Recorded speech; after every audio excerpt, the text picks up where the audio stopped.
Hello विद्यार्थी मित्रों नमस्ते।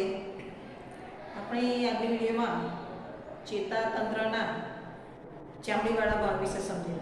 बराबर, चामड़ी तो एने स्पर्शेन्द्रिय पण कहेवाय।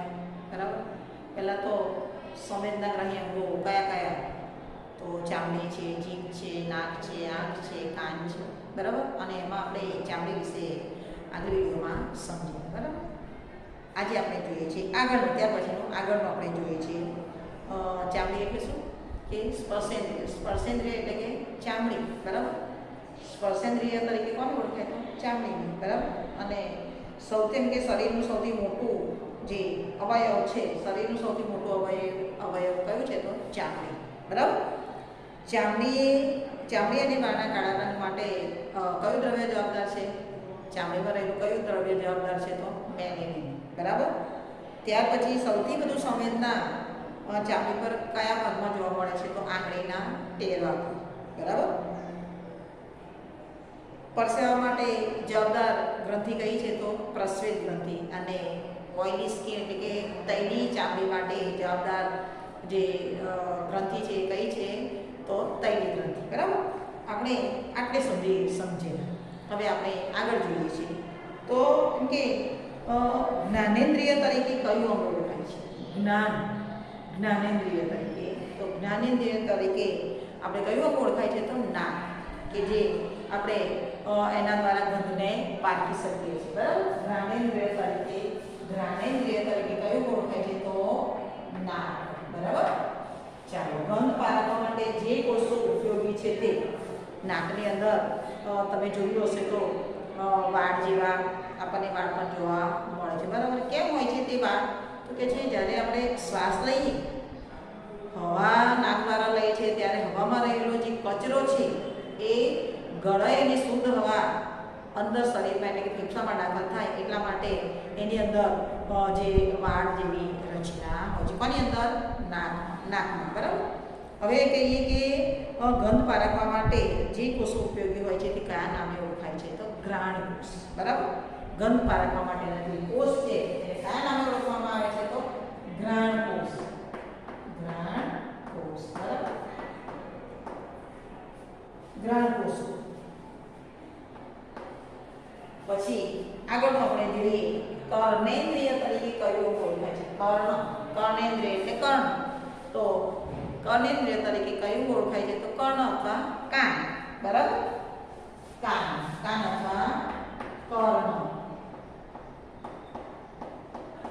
બરાબર, ચાલો સ્વાદેન્દ્રિય તરીકે સ્વાદ પારખવા માટે આપણને ખબર છે સ્વાદ પારખવા માટે કયું અંગ છે તો સ્વાદેન્દ્રિય તરીકે કયું અંગ ઓળખાય છે તો જીભ। સ્વાદ આપણે કોના દ્વારા આપણે પારખી શકીએ છીએ તો જીભ દ્વારા। બરાબર,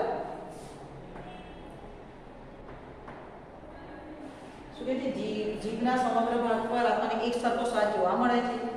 આમ તો જીભને આપણે ત્રણ ભાગમાં વહેંચીએ છીએ કે આગળનું ટેરવું, પછી ત્યાર પછીનો ભાગ, ત્યાર પછીનો અને છેલ્લે ગળાનો એટલે જીભનો જે છેડાનો ભાગ છે તે। તો આપણને ખબર છે કે જીભનું જે ટેરવું છે, જીભનું ટેરવું એ ગળ્યો સ્વાદ પારખે છે, ત્યાર પછીનો જે ભાગ છે તે કડવો સ્વાદ પારખે અને ખારો સ્વાદ પારખે છે। જીભનું ટેરવું છે આગળનો ભાગ એ ગળ્યો, ત્યાર પછીનો જે ભાગ છે તે ખારો સ્વાદ અને જીભનો જે છેડાનો ભાગ છે તે કડવો સ્વાદ પારખે છે। બરાબર, એટલે જીભના સમગ્ર ભાગ પર એક સરખી રીતે સ્વાદનો અનુભવ થાય છે તો ના થાય। બરાબર, કેમ કે જીભના અલગ અલગ ભાગમાં આપણે અલગ અલગ સ્વાદ પારખી શકીએ છીએ। બરાબર, ચાલો દ્રષ્ટિન્દ્રિય તરીકે કયું અંગ? દ્રષ્ટિ એટલે કે જોવા માટે, તો દ્રષ્ટિન્દ્રિય તરીકે કયું અંગ ઓળખાય છે તો આંખ। બરાબર, દ્રષ્ટિન્દ્રિય તરીકે આંખ ઓળખાય છે। વસ્તુ પરથી આવતો પ્રકાશને નેત્રમણી સુધી લઈ જવાનું કાર્ય કોણ કરે છે? ત્યારે વસ્તુ પરથી આપણે કશું જોઈએ છે, કોઈ પદાર્થ પર આપણે પ્રકાશ પાડીએ છીએ એટલે કે અને એમાંથી જે પ્રકાશ આવે છે એટલે કે વસ્તુ પરથી આવતો પ્રકાશ, બરાબર, વસ્તુ પરથી આવતા પ્રકાશને નેત્રમણી સુધી લઈ જવાનું કાર્ય કોણ કરે છે? વસ્તુ પરથી આવતા પ્રકાશને નેત્રમણી સુધી લઈ જવાનું કાર્ય કોણ કરે છે તો કીકી। બરાબર, કીકી।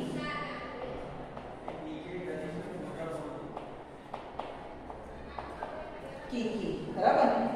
આંખમાં પ્રવેશતા પ્રકાશનું નિયંત્રણ કોણ કરે છે? જ્યારે આંખમાં આપણે તાપમાં કેટલી વાર તમે રમવા ગયા હોય ગ્રાઉન્ડમાં, સ્કૂલમાં હોય ને ગ્રાઉન્ડમાં રમવા ગયા હોય અને બપોરનો એવો સમય હોય અને પછી તમે જ્યારે વર્ગમાં દાખલ થાવ છો તો તમારા વર્ગમાં આપણને કેવું લાગશે? અંધારું અંધારું લાગશે, બરાબર? તો એ સમય દરમિયાન એમ કે જ્યારે બહાર જાઓ છો, તાપમાં જાઓ છો, ત્યારે કીકી કેવી થાય છે? નાની થાય છે. અને જ્યારે તાપમાં તમે વર્ગમાં આવો છો ત્યારે તમારા વર્ગમાં એમ કે અંધારું લાગે છે. એટલે કીકીને મોટી થતા એટલે કીકીને મોટી થતા વાર લાગે છે. તો આંખમાં જે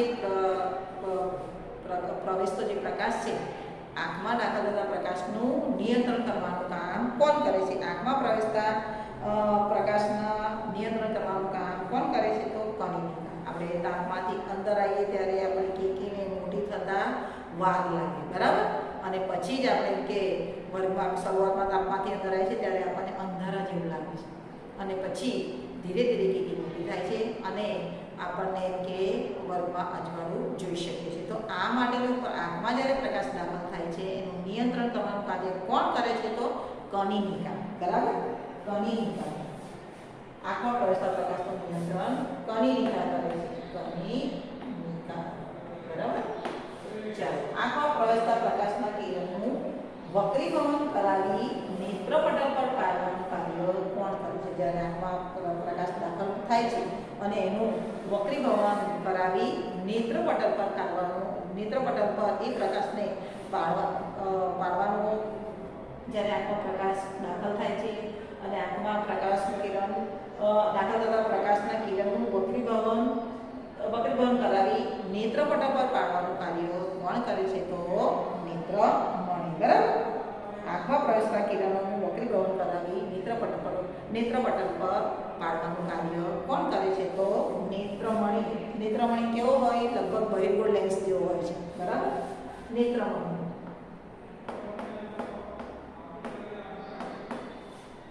ચાલો, આંખમાં પ્રતિબિંબ કોના પર ઝીલાય છે? જ્યારે આંખમાં પ્રકાશ દાખલ થયો અને એનું વક્રીભવન કરી નેત્રપટલ પર પાડવાનું કાર્ય કોણે કર્યું? તો નેત્રમણીએ કર્યું. પણ જ્યારે આ પ્રતિબિંબ પડે છે એટલે કે આ પ્રતિબિંબ કોના પર ઝીલાય છે? આંખમાં પ્રતિબિંબ કોના પર ઝીલાય છે? તો કોના પર ઝીલાય છે? નેત્રપટલ પર ઝીલાય છે, બરાબર? નેત્રપટલ પર.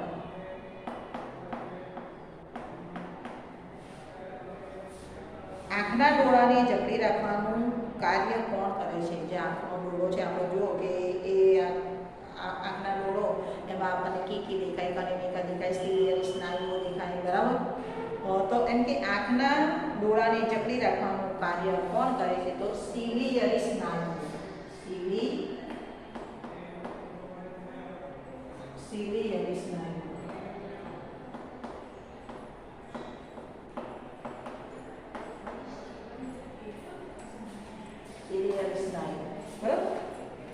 જ્યારે આંખનો લેન્સ જરૂરિયાત મુજબ પાતળો ન થઈ શકે અને જાડો જ રહે ત્યારે કયા પ્રકારની ખામી ઉદ્ભવે છે? શું કહે છે? જ્યારે આંખનો લેન્સ જરૂરિયાત મુજબ પાતળો ન થઈ શકે અને જાડો જ રહે ત્યારે કયા પ્રકારની ખામી કે સર્જાય છે? તો લઘુદ્રષ્ટિ. જ્યારે આંખનો લેન્સ જરૂરિયાત મુજબ પાતળો ન થઈ શકે અને જાડો જ રહે ત્યારે કયા પ્રકારની ખામી સર્જાય? તો કે છે લઘુદ્રષ્ટિ. લઘુદ્રષ્ટિ, બરાબર?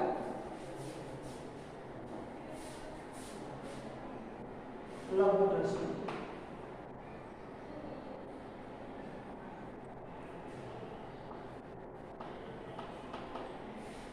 એ પ્રમાણે જ્યારે આંખનો લેન્સ જરૂરિયાત મુજબ જાડો ન થઈ શકે અને પાતળો જ રહે ત્યારે કયા પ્રકારની ખામી સર્જાય? તો ગુરુદ્રષ્ટિ.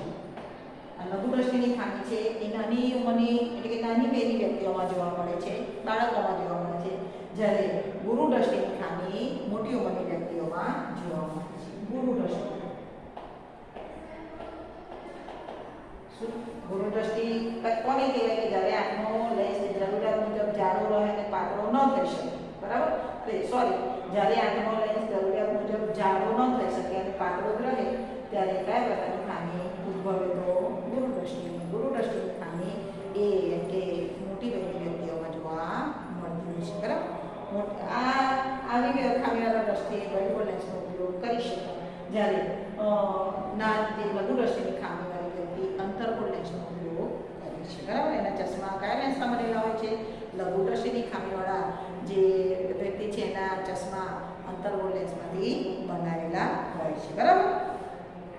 હવે આપણે જોઈએ આગળ કે લઘુદ્રષ્ટિની ખામી નિવારવા માટે કયા પ્રકારના લેન્સનો ઉપયોગ થાય છે? તો લઘુદ્રષ્ટિની ખામી નિવારવા માટે અંતર્ગોળ લેન્સનો ઉપયોગ થાય છે. નેત્રદાન વખતે આંખના કયા ભાગનું દાન કરવામાં આવે છે? નેત્રદાન વખતે આંખના કયા ભાગનું દાન કરવામાં આવે? તો કોર્નિયાનું દાન કરવામાં આવે. બરાબર. આંખમાંથી નીકળતા આંસુનો સ્ત્રાવ કઈ ગ્રંથિ કરે છે? તો લેક્રાઇમલ ગ્રંથિ કરે છે. આંખમાંથી જ્યારે આંસુ નીકળે, બરાબર, આંખમાંથી નીકળતા આંસુનો સ્ત્રાવ કઈ ગ્રંથિ કરે? તો લેક્રાઇમલ ગ્રંથિ કરે છે. બરાબર. મોતિયામાં આંખનો કયો ભાગ પ્રભાવિત થાય છે?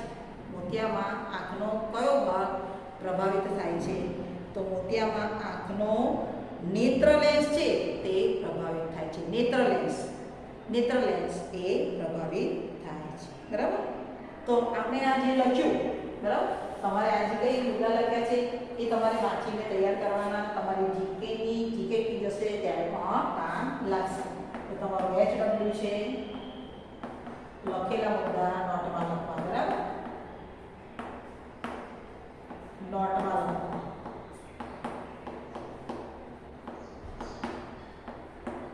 તમારું HW આ લખીને તમે વાંચીને લખશો તો તમારે સરળતાથી યાદ રહેશે અને તમારી સાયન્સ ક્વિઝ હશે કે કોઈ પણ આવી ઓબ્જેક્ટિવ એક્ઝામ હશે તો તમને કામ લાગશે. જય હિન્દ.